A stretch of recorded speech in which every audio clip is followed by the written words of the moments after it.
ಎಲ್ರಿಗೂ ನಮಸ್ಕಾರ. ಮತ್ತೊಮ್ಮೆ ಎಜುಕ್ರಿಯೇಟಿವಿಟಿ ಯೂಟ್ಯೂಬ್ ಚಾನಲ್ಗೆ ಸ್ವಾಗತ ಸುಸ್ವಾಗತ. ಮುಂಬರುವಂಥ ಕರ್ನಾಟಕ ಟೀಚರ್ ಎಲಿಜಿಬಲ್ ಟೆಸ್ಟ್ 2025ಕ್ಕೆ ನಾನು ಹೆಂಗೆ ಪ್ರಿಪ್ರೇಷನ್ ಮಾಡಬೇಕಪ್ಪ ಅನ್ನೋದ್ರೊಳಗೆ ಟೈಮ್ ಟೇಬಲ್ ಹಾಕೋದು ಕೂಡ ಒಂದು ಮುಖ್ಯವಾದಂತಹ ಅಂಗವಾಗಿರ್ತದೆ.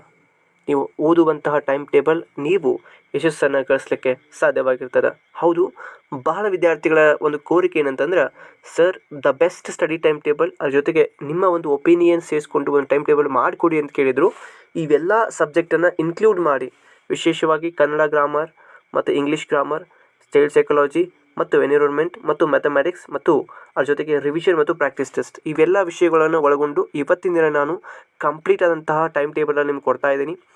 ಸುಟೇಬಲ್ ಟೈಮ್ ಟೇಬಲ್, ಇದನ್ನು ನೀವು ಯಾಕೆ ಫಾಲೋ ಮಾಡಬೇಕು ಮತ್ತು ಇದರಿಂದ ನಿಮ್ಗೆ ಏನು ಯೂಸ್ ಆಗೈತಿ ಅನ್ನೋದನ್ನು ನಾನು ನಿಮ್ಗೆ ಇವತ್ತಿನ ಈ ವಿಡಿಯೋದೊಳಗೆ ಎಕ್ಸ್ಪ್ಲೇನ್ ಮಾಡ್ತೀನಿ. ಮೊದಲಿಗೆ ಬಂದುಬಿಟ್ಟು ನೋಡ್ರಪ್ಪ, ಯಾರು ರಾತ್ರಿ ಬೇಗನೆ ಮಲ್ಕೋತೀರಿ ಮತ್ತು ಬೇಗನೆ ಮಕ್ಕೊಂಡ್ರೆ ಬೆಳಿಗ್ಗೆ ಬೇಗನೆ ಹೇಳ್ತೀರಿ ಅಂಥವ್ರಿಗೆ the morning session for optional for early birds means ಯಾರು ಬೆಳಿಗ್ಗೆ ಬೇಗನೆ ಹೇಳ್ತೀರಲ್ಲ ಅಂಥವ್ರಿಗೆ ಈಗ ನಾನು ಈ ಒಂದು ರಿವಿಷನನ್ನು ತೋರಿಸ್ತಾ ಇದ್ದೀನಿ. ರಿವಿಷನ್ ಟೈಮನ್ನು ಯಾರು ನೀವು ಲೇಟಾಗಿ ಮಲ್ಕೋತೀರಿ ಅಂತಿರಲ್ಲ ಅವ್ರಿಗೆ ಕೂಡ ನಾನು ರಿವಿಷನ್ ಟೈಮನ್ನು ಕೊನೆಗೆ ಕೊಡ್ತಾ ಇದ್ದೀನಿ. ಸೊ ಇದು ಸ್ವಲ್ಪ ಏನಾಗಿದೆ, ಇವ್ರಿಗೆ ಬೇಗನೆ ಕೊಡ್ತಾ ಇದ್ದೀನಿ. ಇಲ್ಲಿ ನೀವು ನೋಡ್ತಾ ಇದ್ದೀರಿ, ಈಗ ಬೆಳಿಗ್ಗೆ 6 ಗಂಟೆಯಿಂದ ನಾವು ಪ್ರಾರಂಭ ಮಾಡಬೇಕಾಗ್ತದೆ ನಮ್ಮ ಸ್ಟಡಿಯನ್ನು. ಬೆಳಿಗ್ಗೆ ಯಾರು ಬೇಗನೆ ಹೇಳ್ತಿರಲ್ಲ ಅವರು, ಸೊ 6 ಗಂಟೆಯಿಂದ ಮತ್ತೆ ಅಗೇನ್ ಕೇಳ್ಬೋದು ನೀವು, ಸರ್ ಬೆಳಿಗ್ಗೆ ಹೇಳೋದು ಮುಖ್ಯನಾ ಅಥವಾ ರಾತ್ರಿ ಏನೋ ಓದೋದು ಮುಖ್ಯ? It depends upon your mood ಅಂತ ಹೇಳ್ತೀನಿ ನಾನು. ಅಂದರೆ ನಿಮ್ಮ ಆಸಕ್ತಿ, ಬೆಳಿಗ್ಗೆ ಓದಿಕಾಸ ನಾನು ಜಾಸ್ತಿ ಚೆನ್ನಾಗಿ ಸ್ಕೋರ್ ಮಾಡಬೇಕು ಮತ್ತು ಅದ್ರ ಜೊತೆಗೆ ನನಗೆ ಹೇಳ್ಲಿಕ್ಕೆ ಆಗ್ತೈತೆ ಅಂತಂದರೆ ಬೆಳಿಗ್ಗೆ ಹೇಳ್ರಿ. ಬಟ್ ನೀವು ರಾತ್ರಿ ಓದ್ತೀನಿ ಅಂದರೆ ರಾತ್ರಿ ಓದ್ರಿ, ದಟ್ ಈಸ್ ಯುವರ್ ಚಾಯ್ಸ್ ಅಂತ ಹೇಳ್ತೀನಿ. ಬಟ್ ನಾನು ಮಾತ್ರ ಅಫ್ಕೋರ್ಸ್ ಮಾರ್ನಿಂಗ್ ಬೇಗನೆ ಎದ್ದು ಓದ್ಕೊಳ್ತೀನಿ. Okay, that is my routine ಅಂತ ಹೇಳ್ತೀನಿ ನಾನು. ಈಗ ಬೆಳಿಗ್ಗೆ ಹೇಳೋರು 6 ಗಂಟೆಯಿಂದ 6:30 ನೀವೇನು ಮಾಡಬೇಕಂತಂದ್ರೆ ಪೇಪರ್ 1 ಲೈಟಾಗಿ ರಿವಿಷನ್ ಮಾಡಬೇಕು. ಏನು ಹಿಂದಿನ ದಿನ ಏನು ಓದಿರ್ತಿರಲ್ಲ ಆ ಬುಕ್ಸ್ ಮತ್ತು ಆ ನೋಟ್ಸ್ ತೊಗೊಂಡು ಕ್ವಿಕ್ಕಾಗಿ ರೀಕ್ಯಾಪ್ ಮಾಡ್ಕೋಬೇಕು, ಅದು ಒಂದು ಪಾಯಿಂಟ್. ಇನ್ನು 6:30ರಿಂದ 7 ಗಂಟೆವರೆಗೆ ನೀವೇನು ಮಾಡಬೇಕಂತಂದ್ರೆ ಪೇಪರ್ 2ದು ಲೈಟ್ ಅಗೇನ್ ರಿವಿಷನ್ಸ್ ಮಾಡಬೇಕು ಮತ್ತು ಅದೇ ದಿನದ ಹಿಂದಿನ ಒಂದು ಪ್ರೀವಿಯಸ್ ಡೇಸು ಬುಕ್ಸ್ ಅಥವಾ ನೋಟ್ಸ್ ತೊಗೊಂಡು ರಿವಿಷನ್ ಮಾಡುವಂಥ ಕೆಲಸ ಮಾಡಬೇಕು. ಇಲ್ಲಿ ನಾನು ಯಾಕೆ ಹೇಳ್ತಾ ಇದ್ದೀನಿ ಅಂತಂದರೆ, ನಿನ್ನೆ ದಿನ ಓದಿದ್ದು ಮರ್ತು ಬಿಟ್ಟಿರ್ತದೆ. ಸೊ ಅದನ್ನು ಒಂದ್ಸಲ ರಿವಿಷನ್ ಮಾಡೋದು, ಜಸ್ಟ್ ಕಣ್ಣು ಹಾಸೋದ್ರಿಂದ ನಮಗದು ಮತ್ತೆ ರಿಕ್ಯಾಪ್ ಮಾಡಲಿಕ್ಕೆ ಸಾಧ್ಯ ಆಗ್ತೈತಿ. ಇದನ್ನು ನೀವು ನೆನಪಿಟ್ಕೊಳ್ರಿ, ಭಾಳ ಇಂಪಾರ್ಟೆಂಟ್. ಇನ್ನು ಇಲ್ಲಿ 7 ಗಂಟೆ ಆದಮೇಲೆ ಡೈರೆಕ್ಟಾಗಿ ನಾನು 9 ಗಂಟೆ ತೊಗೊಂಡೇನಿ. ಯಾಕೆ ನಾನು ಇಲ್ಲಿ 7ರಿಂದ 8, 8ರಿಂದ 9 ಬಿಟ್ಟೇನೆ ಅನ್ನೋದು ನೀವು ಅರ್ಥ ಮಾಡ್ಕೋಬೇಕು. ಇಲ್ಲಿ ನಿಮಗೆ ಕೆಲವೊಬ್ಬರಿಗೆ ಏನಿರ್ತದೆ ಅಂತಂದ್ರೆ, ಹುಡುಗಿಯರಿದ್ರೆ ಮನೆ ಕೆಲಸ ಮಾಡಬೇಕಿರ್ತದೆ. ಓಕೆ, ಇಲ್ಲ ಅಂತಂದರೆ ಅವರು ಊಟ ರೆಡಿ ಮಾಡ್ಕೋಬೇಕಾಗ್ತೈತಿ ಬೆಳಗ್ಗೆದು ಮತ್ತು ಮಧ್ಯಾಹ್ನದ್ದು.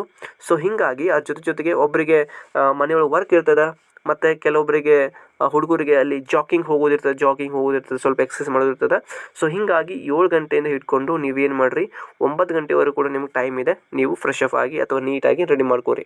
ಓಕೆ, ಐ ಥಿಂಕ್ ಇದನ್ನು ನೀವು ಅರ್ಥ ಮಾಡ್ಕೋತೀರಿ. ಇದಾದ ಮೇಲೆ ನೀವು ನಂತರವಾಗಿ ಮೇನ್ ಸ್ಟಡಿ ಸೆಷನ್ಗೆ ಹೋಗೋದಾದರೆ, ಈಗ ನಾವು ಒಂದು ಟೈಮ್ ಸ್ಲಾಟನ್ನು ಮಾಡಿಕೊಟ್ಟೇನೆ. ಇದಕ್ಕೆ ನೀವು ಸ್ವಲ್ಪ ಅಡ್ಜಸ್ಟ್ ಆಗಿಲ್ಲ ಅಂದರೆ ನೀವು ಸಬ್ಜೆಕ್ಟ್ಸನ್ನು ಹಿಂದೆ ಮುಂದೆ ಮಾಡಿ ಏನು ಮಾಡ್ಬೋದು, ಓದ್ಕೊಳ್ಬೋದು. ದಟ್ ಈಸ್ ಯುವರ್ ಕಂಪ್ಯಾಟಿಬಿಲಿಟಿ ಅಂತ ಹೇಳ್ತಿದ್ದೆ ನಾನು. 9 ಗಂಟೆ ನೀವು ಸ್ಟಾರ್ಟ್ ಮಾಡಿದರೆ ಸ್ಟಡಿಯನ್ನು 45 ನಿಮಿಷಕ್ಕೆ ನಾವು ಸಬ್ಜೆಕ್ಟನ್ನು ತೊಗೋಬೇಕಾಗ್ತೈತಿ, 45 ನಿಮಿಷಕ್ಕೆ. ಸೊ ಮೊದಲನೇ ಒಂದು ಸೆಷನ್ಗೆ ನೀವೇನು ಮಾಡಬೇಕು, ಚೈಲ್ಡ್ ಸೈಕಾಲಜಿಯನ್ನು ಓದಬೇಕಾಗ್ತೈತಿ. ಚೈಲ್ಡ್ ಸೈಕಾಲಜಿ ಒಳಗೆ ಏನು ಮಾಡಬೇಕು, ನೀವು ಡೈಲಿ ಫಾರ್ ಎಕ್ಸಾಂಪಲ್ ಇವತ್ತಿನ ನಾನು ಇದನ್ನು ಓದ್ತೀನಿ, ನಾಳೆ ಇದನ್ನು ಓದ್ತೀನಿ, ನಾಳೆ ಇದನ್ನು ಓದ್ತೀನಿ ಅನ್ನೋದನ್ನು ಒಂದು ಚಾರ್ಟ್ ರೆಡಿ ಮಾಡಿಟ್ಕೊಂಡು ಆಯಾ ದಿನದಂತ ನೀವು ಓದಿದ್ದೆಲ್ಲ ನೀವೇನು ಮಾಡಬೇಕು, ಅದನ್ನು ನೀವು ಕ್ಲಿಯರಾಗಿ ಜಸ್ಟ್ ಒಂದು ಟಿಕ್ ಮಾರ್ಕ್ ಹಾಕ್ತಾ ಹೋದರೆ ಅದು ನಿಮಗೆ ಬೇಗನೆ ಕಂಪ್ಲೀಟ್ ಆಗ್ತದೆ. ಐ ಥಿಂಕ್ 45 ನಿಮಿಷ ಸಾಕಾಗ್ತೈತಿ ಅಂತ ನಾನು ಡೈಲಿ ಇದಕ್ಕೆ. ಓಕೆ, ಸೊ ಇಲ್ಲಪ್ಪ ನನಗೆ ಇದು 45 ನಿಮಿಷ ಸಾಕಾಗಿಲ್ಲ ಅಂತಂದರೆ ನೀವು ಏನು ಮಾಡ್ಬೋದು, ಈ 2 ಅವರನ್ನು ನೀವೇನು ಮಾಡ್ಬೋದು, ನಿಮ್ಮ ಒಂದು ಚೈಲ್ಡ್ ಸೈಕಾಲಜಿ ಇಟ್ಕೋಬೋದು ಮತ್ತು ನೆಕ್ಸ್ಟ್ ಡೇ ಏನು ಅದನ್ನು ಬೇರೆದಕ್ಕೆ ಇಟ್ಕೋದ್ರು ಕೂಡ ನಿಮ್ಮ ನಡೆದಿದೆ. ಬಟ್ ಅಲ್ಟಿಮೇಟ್ ಆಗಿ ನೀವು ಓದಿರುವಂಥ ವಿಷಯ ಏನಾಗಿರಬೇಕು, ಪರ್ಫೆಕ್ಟ್ ಆಗಿರಬೇಕು, ಅದು ಭಾಳ ಇಂಪಾರ್ಟೆಂಟ್. ಇನ್ನು ಎರಡನೇ ವಿಷಯ ಬಂದುಬಿಟ್ಟು 9:45 ಹಿಡ್ಕೊಂಡು 10:30ವರೆಗೆ ನೀವೇನು ಮಾಡ್ಬೋದು, ಕನ್ನಡ ಗ್ರಾಮರ್ ಪೆಡಗಾಗಿಯನ್ನು, ಅದ್ರ ಜೊತೆಗೆ ಕನ್ನಡ ಗ್ರಾಮರ್ ಒಳಗೆ ಏನು ಫಾರ್ಮುಲಾಸ್ ರೂಲ್ಸ್ ಬರ್ತಾವೆ ಅದನ್ನು ನೋಡ್ಕೋಬೋದು. ಅಂತಂದರೆ ಒಂದೇ ದಿನ ಓದ್ತಾ ಇಲ್ಲ. ಸೊ ಇಲ್ಲಿ ನೀವು ಒಂದ್ಸಲ ಗ್ರಾಮರ್ ನೋಡಿದಾದ್ಮೇಲೆ ಗ್ರಾಮರ್ ಮುಗಿಸಿ ಪೆಡಗಾಗಿಗೆ ನೀವು ಹೋಗುವಂಥ ಕೆಲಸವನ್ನು ಮಾಡಬೇಕಾಗ್ತದೆ. ಇನ್ನು 10:30 ಹಿಡ್ಕೊಂಡು 10:45 ಏನಿದೆಯಲ್ಲ, ಇದು ಬ್ರೇಕ್ ರಿಲ್ಯಾಕ್ಸೇಷನ್ ಅಥವಾ ಟೀ, ವಾಕ್ ಅಥವಾ ಸ್ಟ್ರೆಚ್ ಮಾಡುವಂಥ ಕೆಲಸ ಮಾಡಿ.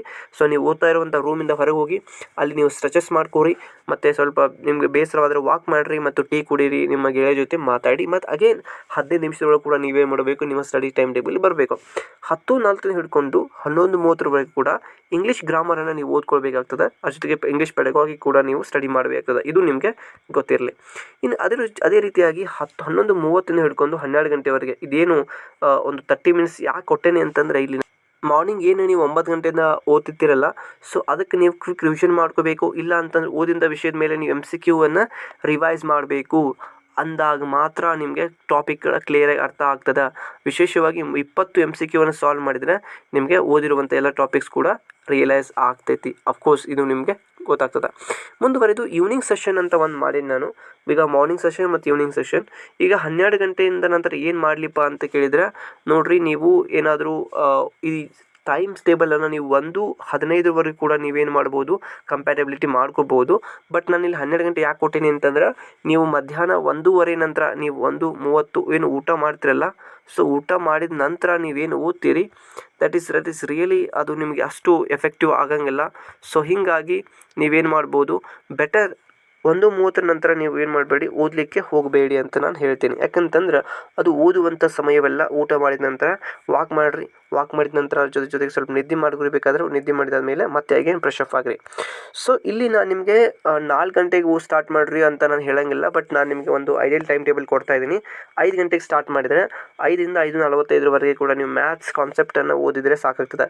ಯಾರ್ದು ಪೇಪರ್ 1 ಇದೆಯಲ್ಲ, ಸೊ ಅವ್ರಿಗೆ ಹೇಳ್ತಾ ಇದ್ದೀನಿ ನಾನು, ಪೇಪರ್ನು ಬರೆಯೋರು TET ಮ್ಯಾಥಮೆಟಿಕ್ಸ್, ಅದ್ರ ಜೊತೆಗೆ ಕಾನ್ಸೆಪ್ಟ್, ಪ್ರಾಬ್ಲಮ್ ಸಾಲ್ವಿಂಗ್, ಇವೇನು ಟೇಬಲ್ಸ್ ಬರ್ತಾವೆ, ಬೋರ್ಡ್ ಮಾಸ್, LCM HC ಬರ್ತಾವೆ, ಇವನ್ನ ನೀವು ಮಾಡಬೇಕಾಗ್ತೈತಿ. ಸೊ ಅಗೇನ್ ಮತ್ತೆ ನೀವು ಏನು ಮಾಡಬೇಕು, ನಾನು ಮತ್ತೆ ಕ್ವಶನ್ಸ್ ಕೇಳಬೇಡ್ರಿ, ನೀವು ಏನೋ ಒಂದು ಲಿಸ್ಟ್ ಔಟ್ ಮಾಡ್ಕೋರಿ, 50 or 30 ಲಿಸ್ಟ್ ಮಾಡ್ಕೋರಿ, ಏನು ಓದಬೇಕು ಏನು ಬೇಡ ಅಂತ ನಾನು. ಸೊ ಆ ಲಿಸ್ಟ್ ಪ್ರಕಾರ ಏನು ಮಾಡ್ತಾ ಹೋಗ್ರಿ, ನೀವು ಮಾಡಿದ್ದು ಜಸ್ಟ್ ಪಾಸ್ ಮಾಡ್ತಾ ಹೋಗ್ರಿ, ಮುಗಿದು ಹೋಯಿತು. ಇನ್ನು 5:45 to 6:30 ಏನು ಮಾಡಿರಿ, ನೀವು ಎನ್ವಿರಾನ್ಮೆಂಟನ್ನು ಓದ್ಕೊಳ್ರಿ. ಅದ್ರ ಜೊತೆಗೆ ಇಲ್ಲಪ್ಪ ನನ್ನ ಎನ್ವಿರಾನ್ಮೆಂಟ್ ಇದೇ ಇಲ್ಲ ಅಂತಂದರೆ ನೀವು ಸೋಷಿಯಲ್ ಸೈನ್ಸ್ ಓದ್ಕೋಬೋದು. ಸೋಷಿಯಲ್ ಸೈನ್ಸ್ ಇಲ್ಲಪ್ಪ ಅಂತಂದರೆ ಸೈನ್ಸ್ ಓದ್ಕೋಬೋದು. ಇಲ್ಲಿ ನಾನು ಪೇಪರ್ 1 ಕೂಡ ಓದಬೇಕು, ಪೇಪರ್ 2 ಕೂಡ ಓದಬೇಕು ಅನ್ನೋರಾದರೆ ಕೂಡ ನಿಮಗೆ ಕನ್ನಡ ಗ್ರಾಮರ್ ಅಂತೂ ಕೂಡ ಸೇಮ್ ಇರ್ತೈತಿ, ಇಂಗ್ಲೀಷ್ ಸೇಮ್ ಇರ್ತದೆ, ಮತ್ತು ಅದ್ರ ಜೊತೆಗೆ ಸೈಕಾಲಜಿ ಕೂಡ ಸೇಮ್ ಇರ್ತೈತಿ. ಬಟ್ ಇಲ್ಲಿ ಬರುವಂಥ ಎಕ್ಸ್ಟ್ರಾ ಪಾಯಿಂಟ್ಸ್ ಏನು ಅಂತಂದರೆ ಎನ್ವಿರಾನ್ಮೆಂಟ್ ಮತ್ತು ಮ್ಯಾಥಮೆಟಿಕ್ಸ್. ಸೊ ನೀವೇನು ಮಾಡ್ಬೋದು ಅಂತಂದರೆ, ಈ ಎಕ್ಸ್ಟ್ರಾ ಒಂದು ಟೈಮನ್ನು ನೀವು 12:30 ಹಿಡ್ಕೊಂಡು 1 ಗಂಟೆ ಒಳಗೆ ನೀವೇನು 1:30 ಕೂಡ ನೀವು ಓದ್ಕೊಳ್ಬಹುದು. ಇಲ್ಲಿ ನಿಮಗೆ ನಾನು ನೀಟಾಗಿ ಹೇಳತ್ತೇನೆ, ನಿಮ್ಮ ಹೆಲ್ತ್ ಭಾಳ ಇಂಪಾರ್ಟೆಂಟ್ ಆಗಿರೋದ್ರಿಂದ ನೀವೇನು ಮಾಡಬೇಕು, ಸರಿಯಾದ ಸಮಯಕ್ಕೆ ಊಟ ಮಾಡಬೇಕು, ಸರಿಯಾದ ಸಮಯಕ್ಕೆ ನೀರು ಕುಡಿಬೇಕು, ಅದನ್ನು ನೀವು ಮರೆಯೋ ಹಾಗಿಲ್ಲ. ಓಕೆ.